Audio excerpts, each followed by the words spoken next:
you want to take a shot, take a moonshot. Uber black of the space. Space, yes, correct. Yeah. India's latest unicorn of the Skyroot fame joins us, Mr. Chandana. Welcome to Times Network. We have launched India's first private rocket to space. We're just about to launch India's first private orbital rocket. It's already at the launch site. Crash or you explode. There are only two ways out of it. Yeah, for example, SpaceX is more like train to go to space, and we are more like a cab to go to space. I resigned my job and then told my parents. No.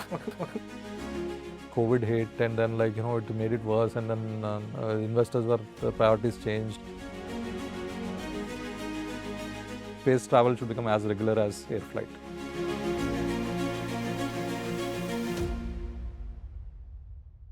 They started with just an idea. The world calls it a startup. They call it a labor of love. Some burned out, some broke through, but every single one had a story worth hearing. This is where founders speak without filters, where investors reveal what they actually look for, where failure is just another chapter. Because no matter where the journey takes you, you're always asking the same question: what next? Ladies and gentlemen, it's not every day that in a nation of around 1,200 million people, you sit across one who is amongst just 120, and India's latest unicorn owner, founder, Mr. Pawan Chandana of the Skyroot fame. I can say that much now, Skyroot fame. Okay. Joins us. Mr. Chandana, welcome to Times Network. What a phenomenal success, I must say, that possibly first unicorn coming out in India from the space of deep hard tech, and that too in the space sector. What a phenomenal success. Yeah, I mean, it's a long way to go. It's a good beginning, I would say. Yeah. But how did it all come along? No, good. I think, so when we started off, we didn't know what, literally, if you see, all the odds of success were very low. And because there was no policy, there was no funding environment in India. When we started the company in 2018, there was no talent in the private sector to build like hard tech, really, deep tech, hard tech. Right. So it felt that, and also people think that rocket science is so difficult that, startups may not be able to do it. Right. It's the part of the governments or very large, something out of the some other country, maybe US billionaires will do, kind of, right? So that was the thought process. And so I think very happy that we have come a long way. We have launched India's first private rocket to space.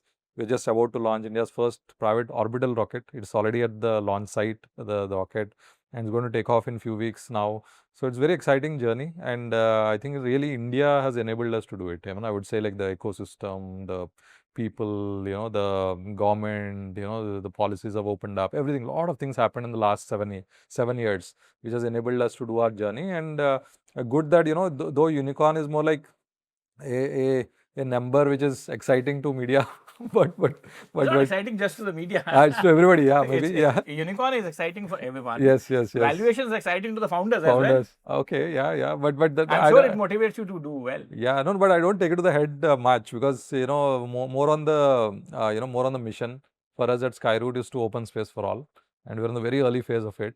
So down the line, we want to start with, of course, launching of satellites. Then so space travel should become as regular as air flight. That's a nice one. That's a good one, actually. But tell me something. It started in a garage. Yeah. Started in a garage, and yeah. And frankly speaking, rocket science is indeed rocket science. Yes. It's not. See, look, because the fact is that if you fail, you just don't fail. You crash. Yeah. You literally crash. You or explode. Explode, yeah. That's the right word, yeah. I was coming to that. You crash or you explode. There are only two ways out of it. Yes. And that possibly could have also been the fate of the startup. Yeah. Right? Yeah. If you see, almost a majority of the startups fail, very few startups succeed. And India has, I don't know, maybe 200,000, 300,000 startups. There are only 120 unicorns. right? In deep tech, hard tech, hardly any, right? So, That's what. we emerged as a new one in this. So that way, I think the success rate is extremely low because it's so tough. And that too, rocket science is like the toughest epitome of it. So I think, yeah, I've been quite grateful that we have come so far, and we're getting good traction. And then, like, so we have a lot of exciting launches coming up, right? So, and in fact, it's a global market. Just see a deep tech product coming from India for a global market, right? It's a very rare scenario, and really proud of doing what we're doing, and very excited to what lies ahead. Yeah. Again, as I said, it's extremely rare, that in a country of 120 million people, 120 unicorns, one unicorn, and possibly the biggest fund managers or possibly the biggest funds globally Yeah. are queuing up, are lining up to invest in your company. You have BlackRock behind you right now, currently. You have Temasek Yeah. behind you. Yeah. You have GIC behind you, if I'm not wrong. Yeah, that's right. Literally, the holy grail of the investing community globally. Yeah. Yeah, that's actually shows the potential that India in space can go global, and this is not like, this is a new story in startup side, but if you see, ISRO has had tremendous success. For example, it has reached Mars in the very first attempt globally. Nobody has reached Mars orbit in the very first attempt. India did it. We landed a spacecraft close to the south pole of the moon very first time in the world, right? And we did these missions at probably 2 orders of magnitude lower cost than anybody else. And it was also like, it's said that, the Mars mission was done in a budget less than the budget of movie Martian, right? So this is ISRO has been a great success. So there is a story. legacy. There's a available. legacy, and now in the commercial side of thing, so where like you have to be the best in the world. I mean, there's no option. You have to be, the best or one of the best in the world, to do it. So to emerge there, it's extremely difficult. Of course, we have gone to the journey, and it will still, I mean, like, commercial journey is going to start because our commercial revenues, etc., is going to kickstart with our launches this year. So I think it's a exciting, rare, exciting, and it is good for the country, I think. Yeah. You are, literally, as you speak and as you were speaking, Yeah. Space journey should be as regular as taking a flight. That's a good quote, quote unquote. Yeah. But you are literally on the trajectory of another very famous man on the planet, Mr. Elon Musk. Okay. Yeah. No, I think so whenever it's rockets, people associate with Elon, because in fact he has shown the world that some very complicated tech can be done in the by a startup. That's a SpaceX started as a startup almost 24 years ago.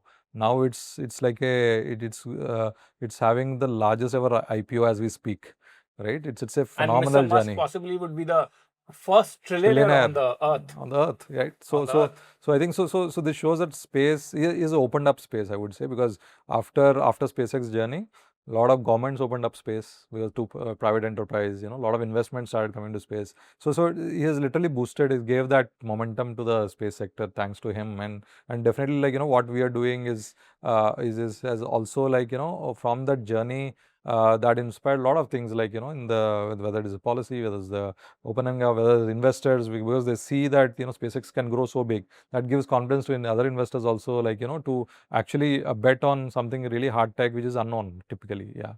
So it's I think the journey has impacted the entire space sector, SpaceX journey in a big level. Have you met Mr. Musk? Not yet. You wish to meet Mr. Musk? Of course, why not? Yeah. So and what kind of conversation can you have with Mr. Musk? I mean, he's somebody very volatile with his commentary. Yeah. No. I would love to, discuss on the future of future tech. So what's the next 30, 40, 50 years look like? Space, of course, is one part of it. There are a lot of exciting other tech stuff which is going to reshape, humans as we speak. So he has a brilliant foresight and and perspective of the future. So I think that would be a great chat. Yeah, I think amazing foresight. Yeah. Amazing foresight. I would say that for somebody as young as Mr. Musk, quarter of a century back. Yeah, correct. To go to a sector, again, hard deep tech, and showcase to the world that this is also in the realm of possibility Correct. Yeah. is amazing foresight. Absolutely, absolutely, no doubt about it. And also, in fact, and also like now AI is the new frontier, right? And also exciting to see that there is a huge link between AI and space, right? So for example, Elon announced a million satellites for compute in space. That means like data centers in space, which will which will expand the compute, which cannot be put up at scale on Earth, because it requires a lot of infrastructure to put a data center on Earth, and it's easier in space, and it has a lot of energy. Space is like 24/7 energy, right? So it's everything is linked now. Now I think like space, AI, and maybe even to some extent robotics are going to define the future, our future, and it's very exciting tech and very good to be working in this tech. Yeah. Well, I'm glad this conversation has moved in the direction of AI. Yeah. A lot of people, Pawan, a lot of people, including me, I Yeah. would say, Yeah. are apprehensive about AI. People have genuine concerns about AI chewing up jobs, particularly entry-level jobs, particularly the fact that all the impact coming out of AI technologies Yeah. most likely is not going to be positive, and it possibly has more negative connotations to it than Yeah. positive. So what do you I mean, Yeah, see, how do you fathom it? Yes. So I'm a little bit more optimistic on this, because I'm a very curious observer, follower of all the AI movement which is happening, and then I believe that significant reskilling needs to happen for sure. I mean, like as it is, the workforce will not be there. Definitely, like you have to reskill in a different way. But I think like there's a massive opportunity to do 10 times, 100 times, of what we are doing today with the same set of people, So that's the beauty. I mean, like, so that means like you can create more output from what we have by reskilling and being able to use AI, as a tool, right? And recently I saw one, podcast or an interview of Jeff Bezos. I really liked the metaphor which he used. So if we are actually, for example, if you are digging the land or with a shovel. Digging the earth. Digging the earth with a shovel. yeah. Yeah, you've seen that, I think. Yeah, so then. No, I haven't seen that. Yeah, digging the earth with a shovel. That's what we are. If we, let's say today, if you see, that's what we are doing. Let's say, and then now you got a bulldozer. Or so a JCB. Yeah, or a JCB, right? So that's what AI is, right? So you can do things faster, better, bigger. But in the process, would there be a human cost? Is possibly a challenge, right? Yeah. No, I think like people, significantly a lot of jobs, I mean, a lot of ways of working will get disrupted by AI. A lot of things. So just that we have to be agile enough. So generally, as humans, right, even as we build a company, we have to be very agile. That's for example, what a startup and what a very large corporate, right? Startups are very agile. That's why they're able to move fast and they're able to scale fast, right? So you need to change to the wind, as quickly as possible.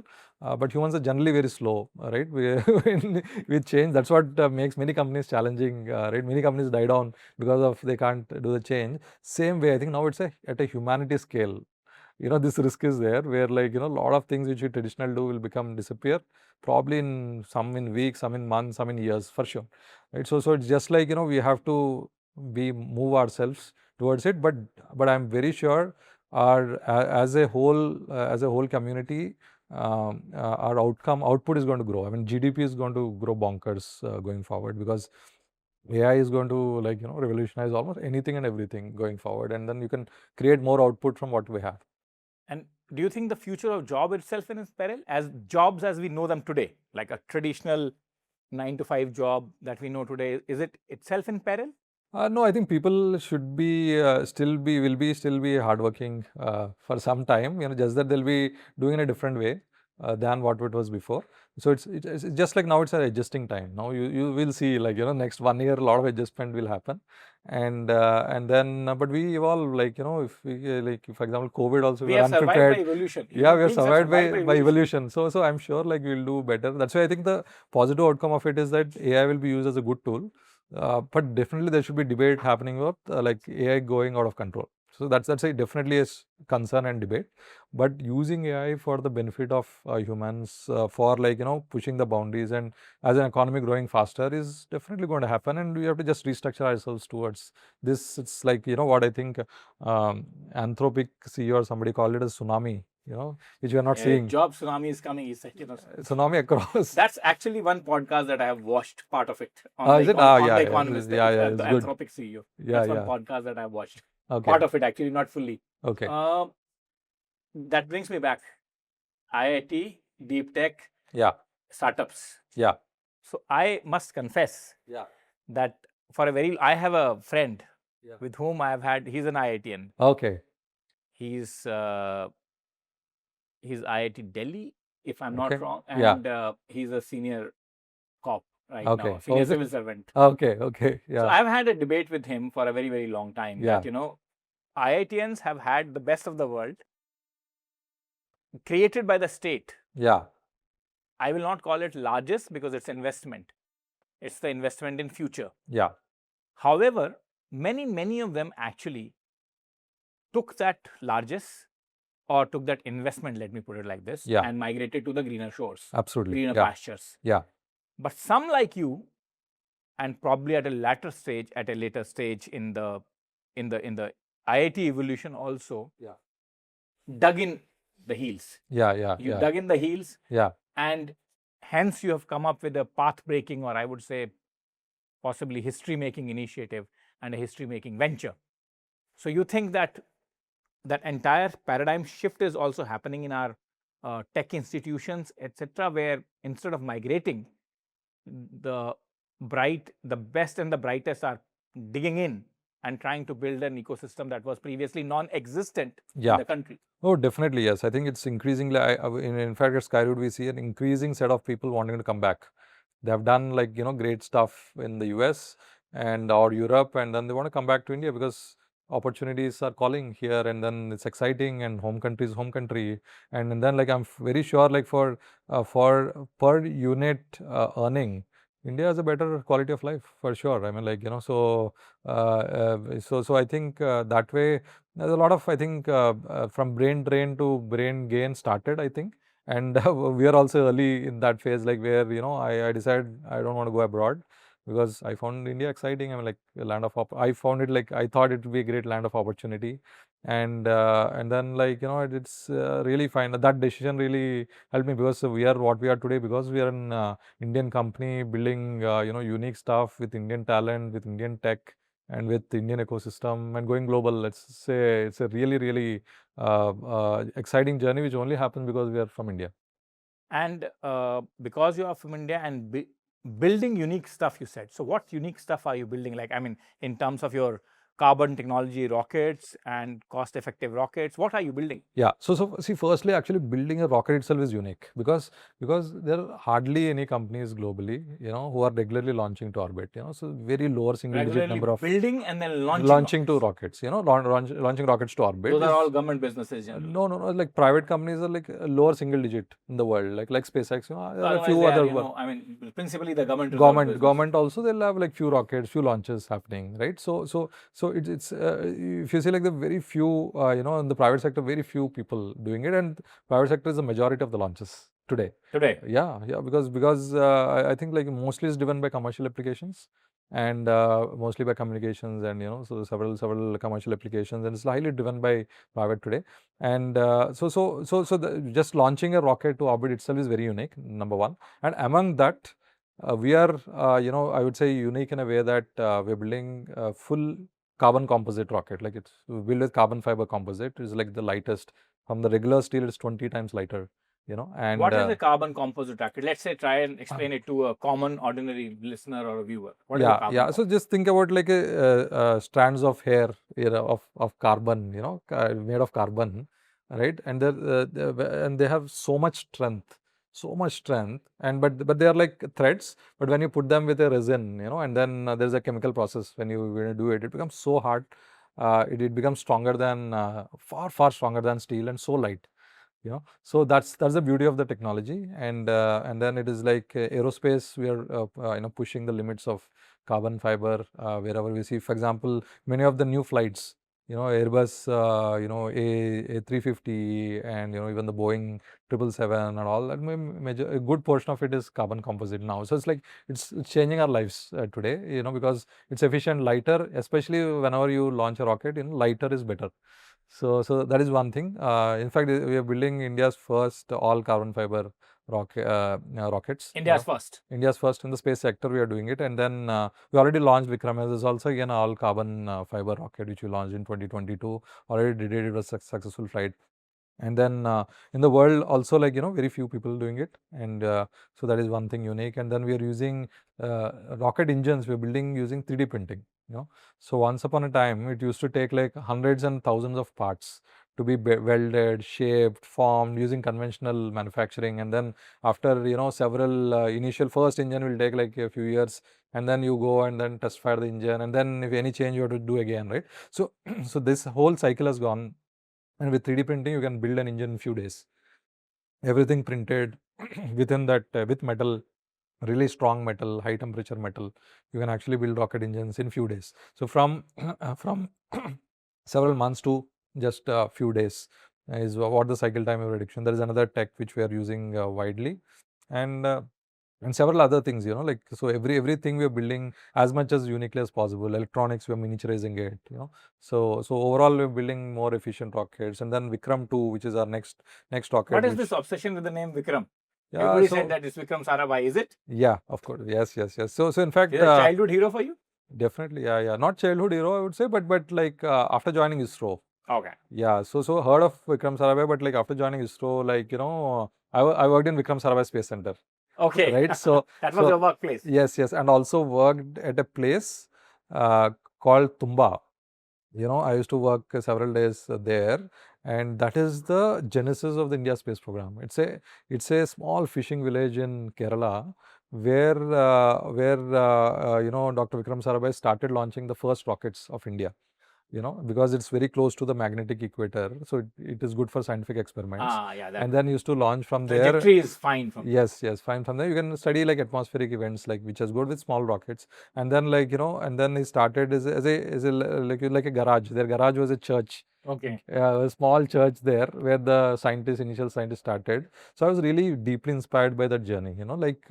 How can India in early 1960s, start a space program? Just imagine India. Very few countries in the world to do it. Actually. Yeah, today we are like top 5 space nations in the world because Dr. Vikram Sarabhai started the space program in 1962 and created a culture in the scientists, that scientific rigor and that temperament in people to aim big, do big things. And then today's ISRO is like among the top 5 in the world, space agencies in the world. So I think that seed and that initiative, I would consider it as like a entrepreneurial initiative. At that time, convincing on the government rubric where, even that time, you had to get funding from the government. You have to convince that. I can imagine how difficult it would have been to convince somebody at that time in 1960s to start a space program. And with such meager resources at the disposal of the government also. Government also. Yes, absolutely. And then he brought in some really good people. Many people came from, studied from Purdue and, they at that time. And then they did PhDs there, and then they brought back, and they're the initial scientists who built the space program and putting talent together, putting the capital together, getting government permission together, right? I felt very inspiring, and it happened in 1960s. So what we are doing is nothing compared to what Dr. Sarabhai has done, and what we are doing is only is possible because Dr. Sarabhai started in 1960. So 60s, right? So that's where that inspiration was that we should the rockets are a tribute to him. Because he has started the space program, and because of that, we are able to do what we are doing today. I was coming to this word tribute. There's another government institution about which we were talking about other than IITs, and that is ISRO. Yeah. You were a young worker at ISRO. Yeah, correct. So this ambition took seed there, or this ambition was there right from the childhood, or right from the beginning in your schooling, or your family comes from an entrepreneurial background? What is it? I mean, what gave you this idea? Yeah. No, I think now $1 billion idea.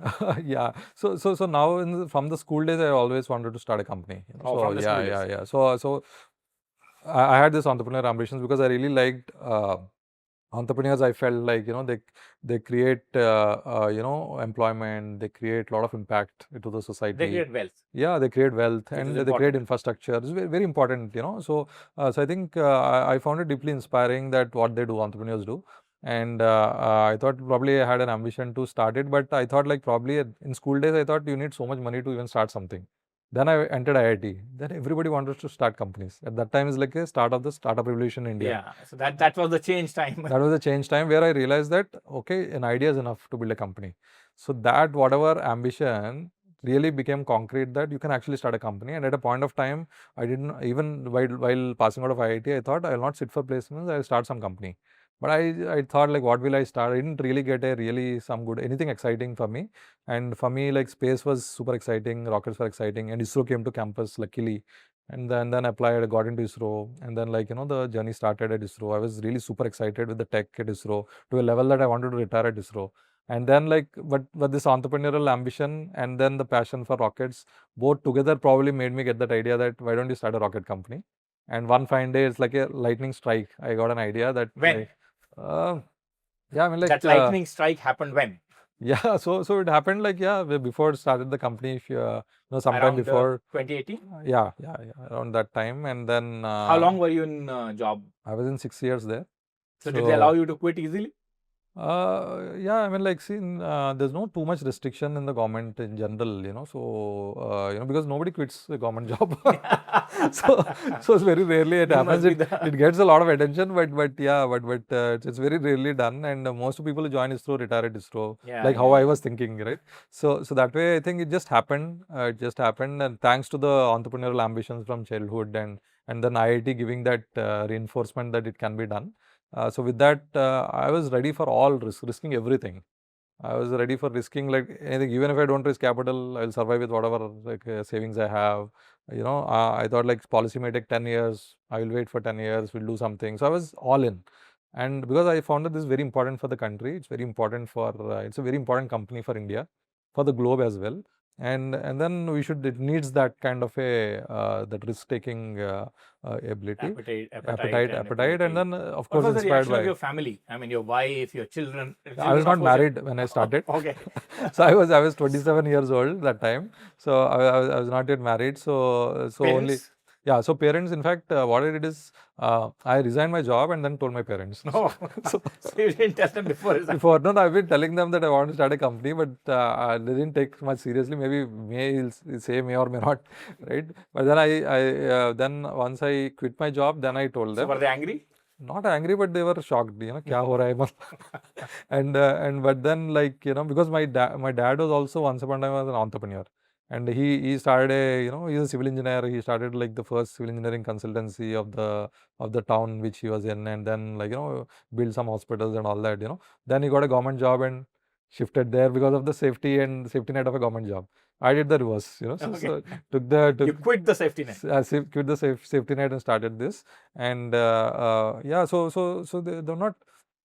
So their concern was like more like so my kid has studied so hard, got into an IIT, got a job which is well respected, why we should start all again, then it will take the toll on the health, because the success rates were very low in startups, right? Absolutely. So everybody thinks that there's a very, I mean, you have to undergo so much of stress to build a company. So they're more concerned about health and my thought process there. But over time, like they in fact they were very supportive of this, and then like You live with your very parents? proud now. Yeah, You live with your we're in the parents? same city. I used to live for almost first 4 years of 3-4 years of Skyroot journey. I used to live with my parents, and then like I got married, and then and then we still in the same city, but I moved towards my factory, so that I don't want to closer to our factory, so that I don't want to travel so long, so that keep it nearby. Traffic is getting a mess. Yeah, mess everywhere. It's a new problem to solve. Yeah, it's a new problem to solve. It's messy even in Hyderabad. It's of course messy in crazy. Delhi, Bombay, Bangalore. Absolutely. No, you'll not believe my house to my office that time. That time we didn't have a factory. We were like a small design office. It was only 6.5 kilometers. It takes me 1 hour. Now? No, that even now. Now probably more. So that was like the highest traffic zone, which my house to office was there. And then when we had created a factory which was more like closer to the airport, I thought like I don't want to travel, so let me get a house closer to, and then like it's 15 minutes away, so it's great. Okay. Yeah. So I mean, your wife married you when you were already running Skyroot. Yeah. So she has been always with you in this journey. Yeah, She's a yeah. doctor She herself. knows. Yeah, correct. She knows. In fact, we got married when Skyroot was very small, hardly anything. Right, so she was also ready for all the, all the Rigor of all the a rigor of a startup. startup. Absolutely. So it was all like, nobody expected that, we can build a success. None of, including me. So of course the aspiration was there, but if you see, like, all the odds of success were very low, considering, where we started, when we started, But etc. what I mean, in this entire journey from 2018 to this period now, almost 8 years, was the biggest low point, like when you thought that, I mean, I've had it. No. I actually see, as I told you, right? So I was ready for, like, giving more than a decade, and, like, of the worst scenario. So I was prepared mentally. So everything was better than that. What happened? But still there was a low where during COVID we were raising a round. Our whatever seed capital we were raising was almost getting over, and we almost had few months of capital left. And then, like, COVID hit, and then, like, it made it worse, and then investors were priorities changed. That time still no policy indications, etc. So I think this was a very, very tough phase where we thought maybe, like, everything is going to break down. So, but luckily, like, I think really good investors have joined in at that time, at the right time, at right place. And then we closed our Series A funding at Skyroot, and then even our, like, there was a phase where, like, our existing investors gave some loans to, to start to keep that phase until we close the round, right? So it was a very tough journey, because And what was the high point? high point was the launch of Vikram S. The India's last first month? launch. No, that was In November 22. 2022. Ah. Yeah. So that was a So that principally catapulted Skyroot into the trajectory where it is, and the investor confidence grew. Yeah, in fact, strangely, we raised the largest deep tech round in the country 2 months before the launch. Yeah, so that's, I think, a very, very interesting scenario. Yeah. Because any typical investor would wait for the launch to take such a big bet. Why did they take this bet on you? Because they believed that, so the launch is not, it's a very long journey, so no milestone is a testament of greatness for the company. It was a proof point. So they came, they spent time with us. They found that, there's really good stuff happening there. So eventually, so they believed that the first launch will succeed, which happened. So they're early bets. The best investors are the people who take early bets. Yeah. Early bets. Early bets. Yeah. So that also helped you get an even better value, for an investor also, so, and then, like, when you detect something of your own, right, you discover a new company which has a lot of potential, right, after the proof point there'll be, like, more options. Of course. Right? And then the cost of capital goes up. Goes up. Yes. Cost Goes of up. investment goes up. Yes, correct. So do people compare you to India's SpaceX or Mr. Elon Musk? No, we get that a lot of, that, like, India SpaceX kind of a thing. But then, we need to actually can't do the same thing as what SpaceX is doing. So what's the difference? Yeah, for example, SpaceX is more like a train to go to space, and a train to go to space, and we are more like a cab to go to space. For example, SpaceX is a big rocket. You collate, like, all the customers together and put into regular orbits, which most people want to go. So it's like space travel. Yeah. So no, they are, like, into satellites launching right now. So they launch multiple satellites together into common orbits. So what we do is that we are like a cab.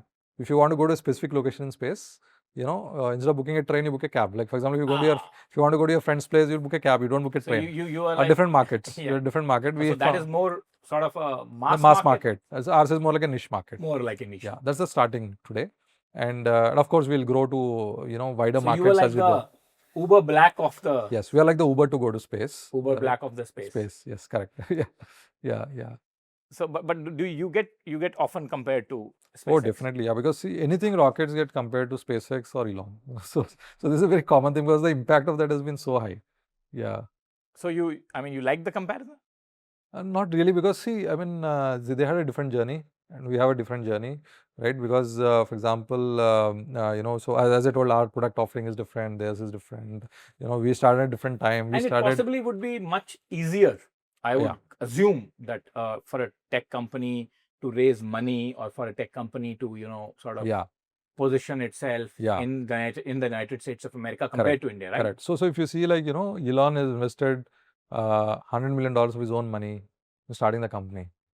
For us, it took like how much? 5 years to raise $100 million. So it's like that. So this is a completely different journey. So I'm not a billionaire. So You'll be a billionaire soon. the company is $1 billion, which but it's a long way. But anyway, I don't think about that thing because the mission is to actually open space for it. It's a long journey. I mean, it's a very early phase we are in, and but it's a very exciting, like I mentioned, it's a super exciting journey.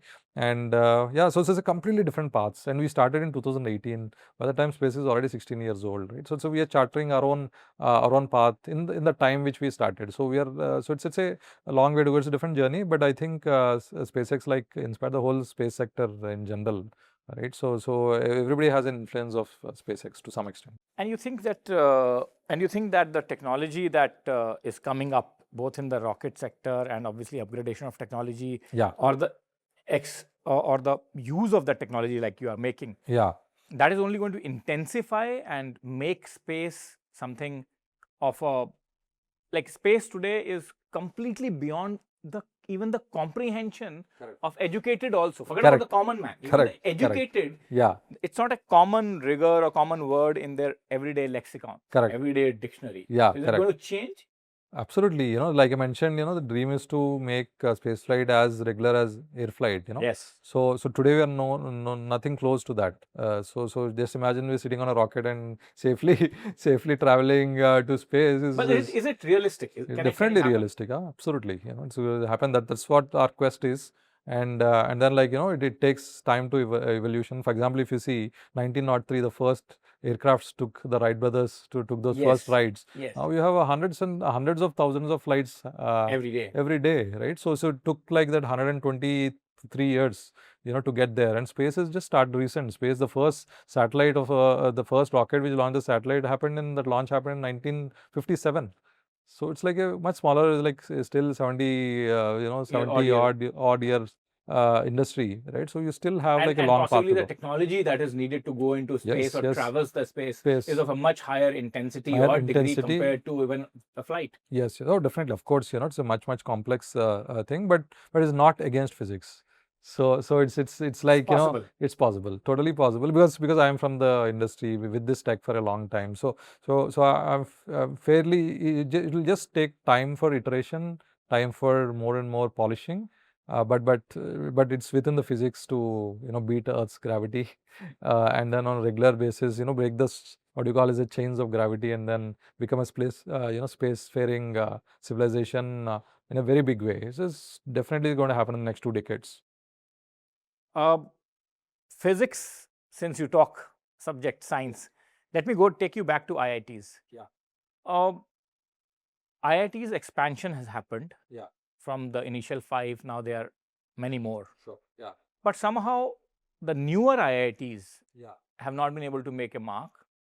And also apart from that, the existing IITs also are facing some bit of a, let's say, status quoist challenge. Yeah. Do you think a new approach or a new thought or a new thinking is required in the way how we see the deep tech education, science, and IITs being the flag bearer of that in this country at least? Yeah, no, absolutely. I think with the AI wave, I think the traditional ways of education, including across any institute, if you take, I think still, I mean, it could get outdated going forward. You need a complete change of strategy, change of thought process, change of how we learn things. For example, if you see the best people are self-learned. Always consider the best people. You don't need a college degree. You don't need this thing. So mostly, and then also, like, you can learn everything at fingertips today, right? With AI, right? So yesterday, when you had to dig so much through Google that the search, you get what you want. Now it's just like, you ask exactly what you want. You get so much comprehension coming. You can learn so quickly, so fast, new ways which can actually make, so there's always how we absorb things, right? So AI, there's a lot of AI tools coming to make you optimize for absorption, and then give the content the way you want. You can learn very fast, and things are changing like next level. And so even engineering can be learned like by ourselves. So what typically IIT should do is like create an environment to create a lot of sparks of entrepreneurship, for example. A lot of people should eventually build companies, for example, right? So how to create that ecosystem where people will start companies, number one, and ecosystem where people will solve real problems. So they learn and then they solve the real problems. Like the problem of traffic. Yeah, exactly. Yeah, IITs should solve that problem, right? A good set of people should come together, just break their heads and let's touch their mind and solve these problems. They're the people who can do it, right? And then so that's exactly the how to tap the potential. So, for example, if you see the IITs, what is unique is that if 4 lakh people, I don't know now how many people are writing the exams. At my time, like 4 lakh people write the exam, and a few The thousand number would people have surely gone up. crazy, right? So only like few thousand get selected, right? So there's huge filter happening in the country. So you're like for so much competition, so you have to be like among the best, top brass, right? So already you had that training. Now that there's so much potential energy, right? So now the IITs should convert that into real kinetic energy.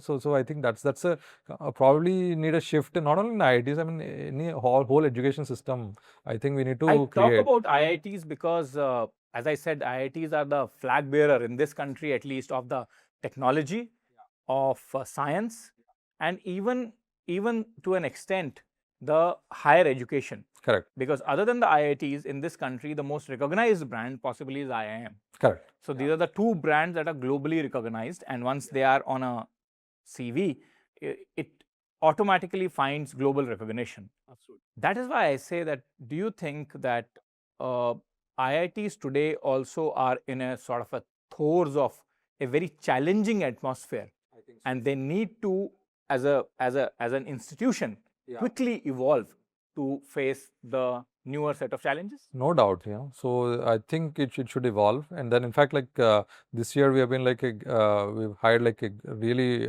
good portion of talent. Probably the largest deep tech hires from IITs. This year we have like phenomenal people, coming and joining us. But yeah, definitely, why can't we have like more industry ready? So now we'll spend a lot of effort in them to make them like really even far better and more suitable for us. So even it can be probably even done by the institute as well. So I think that evolution will happen, and especially like with a lot of force from AI, right? It's a lot of jolt, happening across, including education, and IITs, like you said, are the flag bearers. So definitely, I think that evolution should happen. But what I see, right, there's a good portion of people working towards it. When you see the young generation of IIT professors, some of them like have really amazing thoughts of how to have like a completely new system. But I think it will take time because, like I said, like evolution always takes time. So change takes time. And it's challenging. It's challenging, definitely challenging, but eventually it will definitely get there. Yeah. And unfortunately, we speak about IITs also at a time, unfortunately, when the whole education sector or the exam sector, particularly the test of the merit, if you call that, appears to be in a sort of very muddied waters right now. I mean, with paper leaks and children, the whole testing agency. Yeah. So do you think that the entire process of testing the merit, so to say, in this country needs a reevaluation? Definitely. I think same like how evolution is required in learning, how things are learned, how students are learned in an engineering institution, including the IITs, even the way to evaluate also changes, right? So because see, tomorrow, just imagine like an AI agent can be a better engineer than today's engineers within a year. Surely. So it can, right? And a lot of jobs, for example, coding, it's being can be fully done by an AI agent far better than evaporated, right? So the examination process should also evolve very quickly, as quickly as like AI is evaporating, skill sets, right? So now there should be like a real debate on what are the skill sets which are required in a AI driven humanity, AI driven like world. So where like people have to use, they should be like so literate on using AI as a powerful tool to do 10 times more, right? So what skills are required for people to build that, right? So and and then what happens is that people become architects, so architecture level thinking, connecting things which probably even AI can't connect. right? These becomes more important than like, a data skill on various areas, right? So testing on those things which can be done by AI is anyway not useful, right? So then fundamental thinking, like going, insight, right? So these are things I think we should check how people are, then even the spirit of how like thinking big, solving bold problems, Taking risk. taking risks. These are the things which need to be tested. That's exactly what is required, right? So because a lot of generic, even highly intellectual stuff can be done by AI. So I think this needs to be huge change, literally, in how evaluation is done, how education is done, you know, and how work is done. So it's literally across the board. Yeah. Let me ask you my final question of this round that we Okay. started today. Yeah. Before we wrap up. Yeah. What do you think it would take? Like, this is a technology that is taking people to space, or let's say making space more egalitarian, Yeah. access oriented, etc. What would it take, this kind of technology, to change the life of our teeming millions? What would it Yeah. take? How do you adopt this technology to change the life of our teeming millions? Yeah, fantastic question. So literally, space has always been about making Earth better. For example, if you take your mobile and go for a signal, right, terrestrial signal, connectivity signal, you'll only get signal only in the 90%, only in the 10% of the Earth's area. So other area is only connected with satellite. Even today, like whether you have so much trade happening over the oceans, everything is connected by ship. There's a lot of remote areas, a lot of things. So this connectivity of the world is highly linked to space even today. And GPS, we can't live without GPS. Then you see like dish at our home for the TV. So all comes from space. So it has all, and weather reports, it comes, the disaster management. Right? So space is in the fabric of everyday's life today. And in the next 10 years, it's going to be far, far higher. So billions of people are going to get connected with very high speed internet from space. For example, Starlink is a great initiative, right? So there are like multiple, constellations like that, which will give super high bandwidth internet at low cost directly from space. Just imagine the internet, how the power of internet, to billions of people is going to transform lives. So that is one. And then, like I said, AI is transforming lives. And the way to scale AI, to a level where like you need more compute every year. Like, have enterprise, applications coming up, and a lot of things will shift to AI. So you need a lot of compute. So that compute requires a lot of energy. And space has like huge energy, like from the sun, 24/7, right? So harnessing that energy from space and then using it for compute for making lives better on Earth here is another big utility of space, which is going to happen. And then of course there is 24/7 monitoring of the Earth. The Earth needs to be protected, so Earth can be observed using Earth observation satellites. Right now over 1,000 satellites exist in space. That will get into tens of thousands in the future. You'll have like continuous observation of Earth, which can be used for agriculture, used by fishermen, for identifying the fish. It can be used for like urban planning. It can be used for building smart cities, right? So space at all, overall, so the fascination we think about space is that traveling to space, but it's actually, the applications of space by a satellite is affecting our daily lives on a regular basis with GPS, television, communication across the board, and is going to happen now AI, and it's going to happen more and more every year. Yeah. And my last, not a question to you, Yeah. but last point with you is, what is your message for today's youngsters? Yeah, I think like my message from all the learning so far is one thing is that always think really big, and then like most people think that if they want to start, so even before that, I think for many people who want to start companies, you might have a lot of friends who wanted to start companies, may not take the first step, right? So I was very few people who took that first step, right, and then took that risk. So most people stop at like taking that step, even though they are so phenomenally great, right? So that step is 50% journey done, right? So taking that first initiative is one. And when you start something, you think really big, so even when I started, I thought I'll start something, make money, and then start maybe a rocket company. I thought it's too difficult to build a rocket company. But then I realized that's not a right approach. Just go all in. If you want to take a shot, take a moonshot. So think big and then after thinking big and starting, whatever your area of interest, what is the biggest problem in the world in that area, which aligns your passion, you go and attack that problem or go all in after that problem. That is always thinking big. And the last thing after that is definitely, you know, earth is going to drag you down. Everything is going to drag you down. Like, you know, you'll fall down, you'll have a lot of challenges.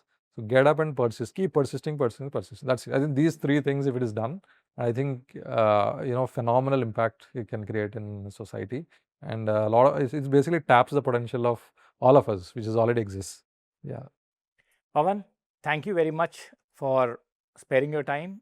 Thank you very much for coming to Times Networks studios. Thank you very much for sparing your thoughts. Thanks, Nikunj. Thanks a lot. Pleasure. It was pleasure chatting with you. Thank you. If you like this video, then like, share and subscribe to Mirror Now.